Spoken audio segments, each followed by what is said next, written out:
Assalamualaikum warahmatullahi wabarakatuh. Hai semuanya, perkenalkan, nama saya Rahmadani Fitri dengan NIM 2105110940 dari Prodi PGSD 2021 kelas A. Pada kesempatan kali ini, saya akan menyampaikan argumen saya mengenai problem kuliah daring. Proses pembelajaran daring tidak bisa lepas dari jaringan internet. Permasalahan yang kerap terjadi saat pembelajaran daring yaitu koneksi jaringan internet menjadi kendala yang dihadapi sebagian mahasiswa yang tempat tinggalnya sulit dijangkau jaringan internet. Apalagi mahasiswa tersebut tempat tinggalnya di pedesaan dan terpencil. Kalaupun ada yang menggunakan jaringan seluler, terkadang jaringan itu tidak stabil. Hal ini menjadi permasalahan yang terjadi pada mahasiswa yang mengikuti pembelajaran daring, sehingga mahasiswa kurang optimal mengikuti pembelajaran daring tersebut. Banyak mahasiswa yang mengeluhkan koneksi internet saat pembelajaran daring, apalagi mahasiswa yang tinggalnya di pedesaan yang terpencil. Agar bisa mendapat koneksi jaringan yang bagus, ia harus mencari sinyal sampai naik ke atap rumah, mencari ke jalanan, bahkan naik ke gunung. Internet yang buruk juga membuat mahasiswa tidak dapat memahami sepenuhnya materi yang disampaikan oleh dosen. Pembelajaran yang dilakukan secara daring dapat membuat mahasiswa lebih banyak mendapatkan tugas daripada saat pembelajaran di kelas. Terkadang terdapat tugas dari beberapa mata kuliah sekaligus yang membuat mahasiswa mendapatkan banyak tugas. Jika tugas-tugas tersebut tidak segera dikerjakan, akan menjadi tugas yang menumpuk. Tugas yang menumpuk justru akan membuat kita kewalahan ketika mengerjakannya. Daripada mengeluh karena jumlah tugas yang banyak, lebih baik memulai menyelesaikannya. Tentu tugas tersebut ingin cepat selesai, maka dari itu kamu harus melakukan beberapa cara-cara berikut. Yang pertama, hindari menunda mengerjakan tugas. Jika telah memiliki niat, maka mulailah untuk mengerjakan tugas tersebut agar tugasmu bisa cepat selesai dan waktumu bisa digunakan untuk mengerjakan tugas yang lain. Yang kedua, kondisi tempat mengerjakan tugas. Tempat yang nyaman akan membantu kamu untuk lebih berkonsentrasi dalam mengerjakan tugas. Seandainya kamu mengerjakan di tempat yang tidak nyaman bagi kamu, seperti di kamar, pada saat itu kamar sedang berantakan. Tentunya suasana hati kamu menjadi terganggu dan konsentrasi kamu pun ikut terganggu. Yang ketiga, komitmen pada diri sendiri. Komitmen pada diri sendiri perlu kamu terapkan. Jika sudah menentukan suatu jadwal untuk mengerjakan tugas, maka lakukanlah segera dan jangan menundanya, apalagi melakukan aktivitas lain. Karena jika hal tersebut kamu lakukan, maka kamu belum bisa melatih diri kamu untuk menjadi orang yang disiplin.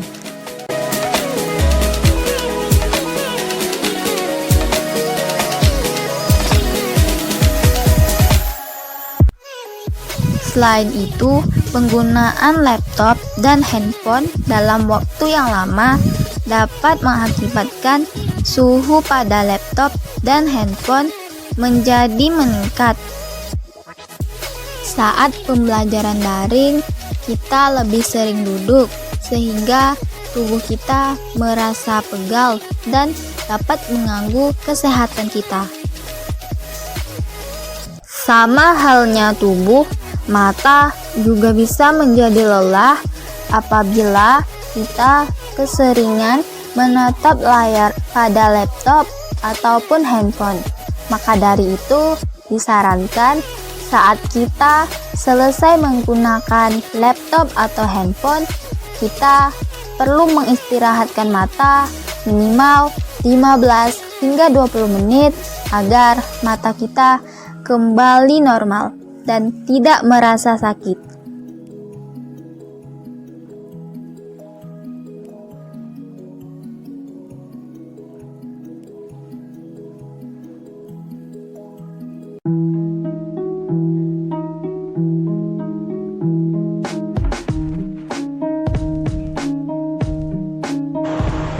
Assalamualaikum warahmatullahi wabarakatuh.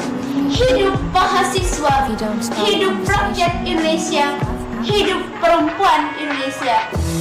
Perkenalkan, nama saya Ranti, angkatan 2020, yang mana saya mengambil judul tentang problem kuliah daring. Pandemi telah mengubah semua sendi kehidupan. Semua aktivitas dilakukan secara virtual. Sebagai mahasiswa yang baik, kita harus mengikuti peraturan yang telah ditetapkan oleh pemerintah, yaitu untuk memutuskan mata rantai penyebaran COVID-19 yang telah banyak menelan korban. Konsep pendidikan pun berubah, yang mana tadinya kuliah dilaksanakan dengan tatap muka, kuliah daring ternyata membosankan. Banyak mahasiswa mengeluh dengan proses kuliah daring yang mungkin ada yang bosan dengan sistemnya. Mungkin juga ada yang merindukan untuk berjumpa dengan teman-temannya. Kebanyakan mahasiswa pun mengeluh dengan sinyal internet yang kurang stabil pada saat perkuliahan daring sedang berlangsung.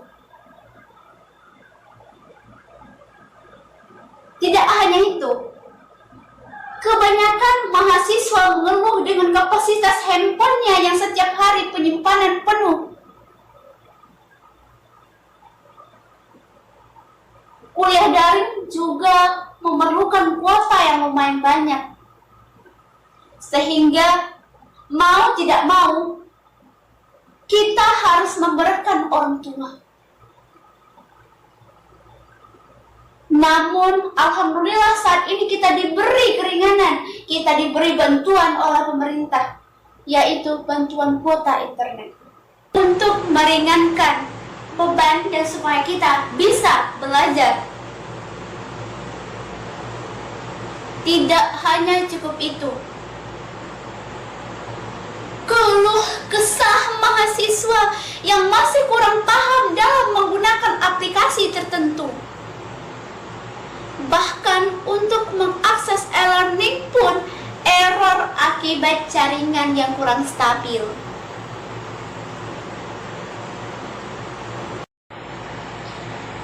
Perkuliahan daring dirasa kurang efektif karena jadwal kuliah yang tidak sesuai. Bahkan hari libur pun tetap melaksanakan perkuliahan, tetapi ini cuma berlaku untuk beberapa dosen saja. Memang kuliah tetap secara virtual ini dirasa kurang efektif. Selain itu, juga membutuhkan biaya yang banyak. Di tengah pandemi COVID-19 yang menghentikan kuliah tatap muka sementara waktu, sedangkan pil pahit ini harus ditelan bersama. Tak hanya bagi mahasiswa, dosen pun tak punya banyak pilihan. Tidak hanya itu, kuliah daring juga memiliki dampak positif,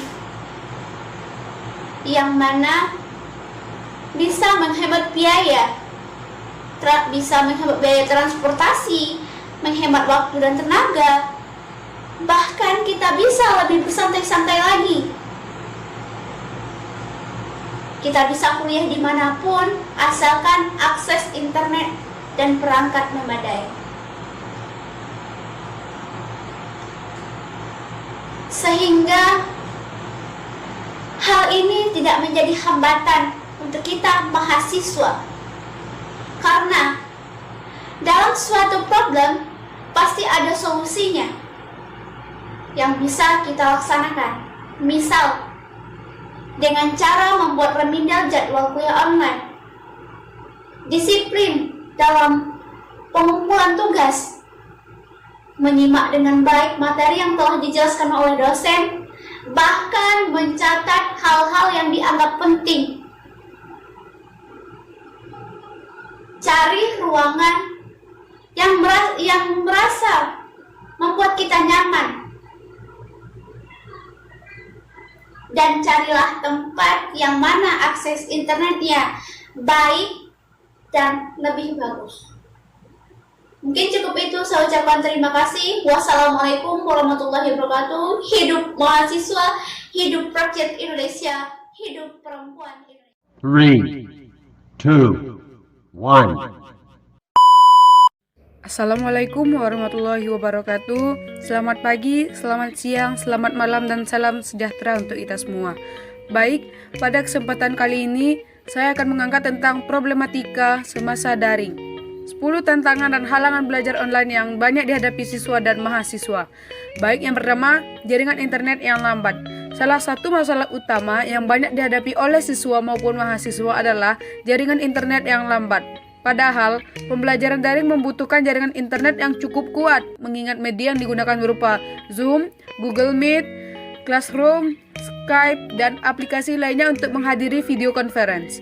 Aplikasi-aplikasi untuk menghadiri video conference tersebut membutuhkan jaringan internet yang kuat agar proses pembelajaran tetap lancar dan tidak terkendala video yang tiba-tiba berhenti atau suara yang putus-putus.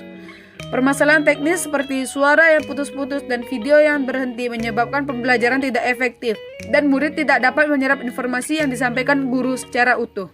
Baik, yang kedua, harga kuota internet yang mahal. Selain jaringan internet yang sangat lambat, terutama untuk mereka yang berada di daerah-daerah pedalaman atau di luar Pulau Jawa, tantangan dan halangan belajar online selanjutnya adalah harga kuota internet yang terlalu mahal bagi sebagian besar orang. Apalagi, paket internet yang mahal tersebut seringkali dibatasi untuk besaran kuota tertentu saja, yang tentunya tidak cukup untuk kebutuhan para siswa menjalankan video conference dengan gurunya. Seperti yang kita ketahui, bahwa kuota yang dibutuhkan untuk video conference tentu saja sangat besar. Sementara, rata-rata harga paket internet dari provider di Indonesia tergolong cukup mahal, terutama untuk rata-rata pendapatan masyarakat. Ditambah lagi, paket internet tersebut hanya bisa digunakan oleh satu perangkat dan tidak untuk seluruh anggota keluarga. Baik, yang ketiga, terbatasnya akses ke perangkat komputer dan smartphone. Masih banyak pelajar di Indonesia yang tidak memiliki akses ke perangkat komputer dan smartphone. Hal ini biasa dialami oleh pelajar yang berasal dari keluarga menengah ke bawah. Terkadang, satu-satunya perangkat telekomunikasi yang dimiliki oleh keluarga hanya handphone, biasa tanpa akses internet. Kondisi ini menyebabkan tidak meratanya akses pembelajaran daring bagi seluruh pelajar di Indonesia. Keterbatasan akses ke perangkat yang terhubung dengan internet ini banyak dialami terutama oleh pelajar yang berasal dari desa dan pedalaman. Baik, permasalahan yang keempat adalah banyaknya gangguan di rumah. Perbedaan utama dari belajar di sekolah atau kampus dengan belajar di rumah adalah tingkat distraksi yang dialami oleh para pelajar. Ketika pelajar belajar di ruang kelas, maka lingkungan ruangan tersebut sudah diatur sedemikian rupa untuk mendukung proses pembelajaran agar berjalan dengan lancar. Hal ini berbeda dengan proses belajar mengajar dari rumah. Tidak semua pelajar memiliki kondisi rumah yang sama untuk mendukung proses belajar. Banyak dari pelajar yang tidak memiliki ruang belajar yang sunyi, senyap, mendapat sinar yang mencukupi dan nyaman. Ditambah lagi seringkali aktivitas di lingkungan rumah menyebabkan distraksi yang cukup banyak bagi pelajar. Distraksi tersebut sangat beragam, mulai dari distraksi suara, distraksi pandangan, dan banyak lainnya yang menyebabkan pelajar dan tidak dapat fokus belajar. Baik, permasalahan yang kelima ada guru dan pelajar masih belum lihai menggunakan teknologi digital. Selama ini, masyarakat hanya mengenal proses belajar secara tatap muka. Proses pembelajaran secara daring masih sangat langka dilakukan di Indonesia, sehingga perubahan sistem belajar dari tatap muka menjadi daring membuat banyak pihak harus segera beradaptasi dengan teknologi digital. Penggunaan teknologi digital yang harus dipelajari mulai dari perangkat keras, hardware, hingga software atau aplikasi. Banyak pihak seperti guru hingga pelajar yang tidak terlalu paham menjalankan fitur-fitur tertentu di dalam software hingga pembelajaran tidak maksimal. Yang keenam, sulit untuk interaktif. Meski hal ini tidak selalu terjadi, namun umumnya proses belajar mengajar yang dilakukan secara online menyebabkan proses pembelajaran tidak dapat berlangsung secara interaktif. Banyak siswa yang merasa bingung dengan suatu materi namun kesulitan untuk bertanya kepada guru. Hal ini terkadang juga disebabkan oleh guru yang menyampaikan materi secara satu arah saja dan tidak memberi kesempatan murid untuk bertanya. Apalagi di beberapa kasus, guru seringkali tidak mengadakan video conference dan hanya memberikan materi tertulis dan video pembelajaran saja dan video penjelasan saja kepada siswa. Hal ini tentu menyulitkan para siswa untuk memahami dan bertanya terkait materi tertentu kepada guru. Alhasil, proses belajar mengajar menjadi tidak efektif untuk siswa. Yang ketujuh, siswa bermain-main. Banyak siswa yang bermain-main ketika belajar online karena tidak merasa diawasi oleh guru secara langsung. Para guru pun kesulitan untuk memantau perkembangan siswa. Oleh karena itu, dibutuhkan koordinasi yang baik antara guru dan wali murid. Mungkin itu saja yang dapat saya sampaikan mengenai problematika semasa daring. Saya Dira Salsabila mohon undur diri apabila terdapat kata-kata dan lisan saya mohon maaf. Lebih dan kurang mohon dimaafkan. Assalamualaikum warahmatullahi wabarakatuh.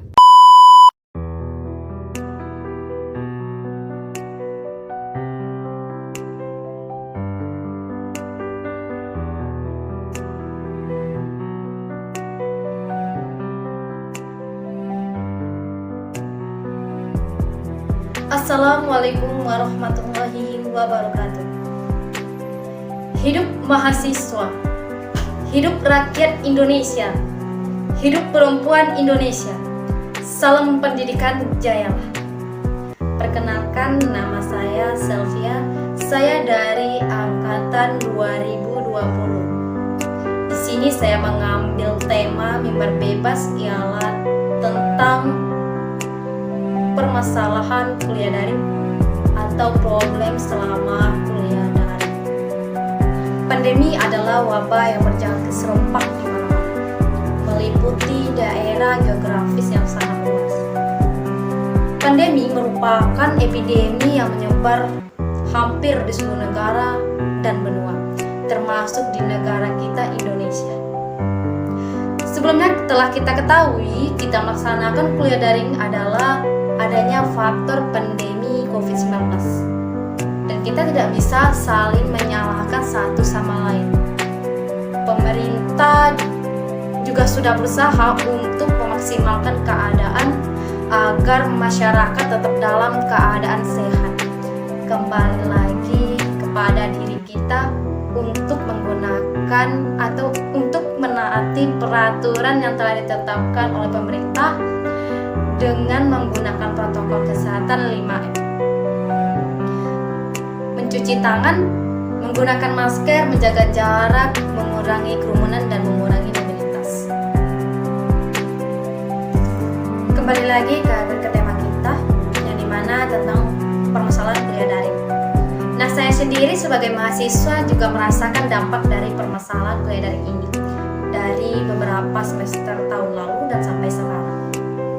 Pasti banyak timbul pertanyaan tentang problem kuliah daring. Apakah kuliah daring ini sudah efektif? Namun dampak positif yang saya rasakan adalah semakin terampilnya saya sebagai mahasiswa dalam menggunakan teknologi, yang dimana dulunya saya tidak mengenal aplikasi Google Classroom, Google Meet, dan juga Zoom Meeting dan aplikasi lainnya tentang pembelajaran. Dengan adanya ini ternyata berdampak positif terhadap saya sendiri sebagai pengalaman saya menggunakan teknologi ini. Kendala dalam selama perkuliahan daring, faktor utama ialah susah sinyal. Di setiap daerah sinyal kita berbeda-beda, ada yang baik dan ada juga yang buruk. Terkadang mahasiswa berjalan sejauh mungkin untuk mendapatkan jaringan untuk mengikuti selama Lalu kendala lainnya yaitu kuota internet yang sangat boros. Awal dilaksanakan perkuliahan daring memang menciptakan tantangan dari segi biaya untuk kuota internet. Dengan menggunakan aplikasi Zoom, Google Meet, Google Classroom yang memicu besarnya pengeluaran kuota. Namun perlahan masalah ini dapat diatasi dengan penyediaan bantuan kuota internet gratis. Lalu kendala selanjutnya sulit untuk disiplin.